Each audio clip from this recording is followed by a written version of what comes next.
Hatch. Ang Gilmore Hatch ay isa sa mga uri ng mga Hatch family. Ito ay nagmula kay Lone Gilmore. Nakuha ni Gilmore ang kanyang mga manok galing kay Sanford Hatch at Mike Kearney.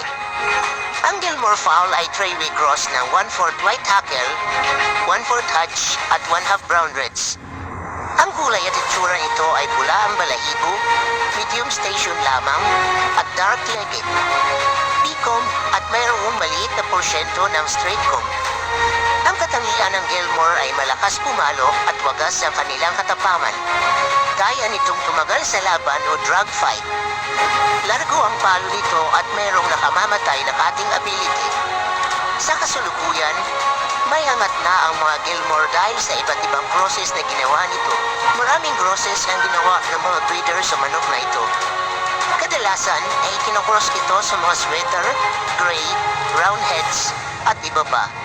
At patuloy pa rin ang paghahanap ng paraan ng mga breeder para mas ma-develop pa ang istasyon nito.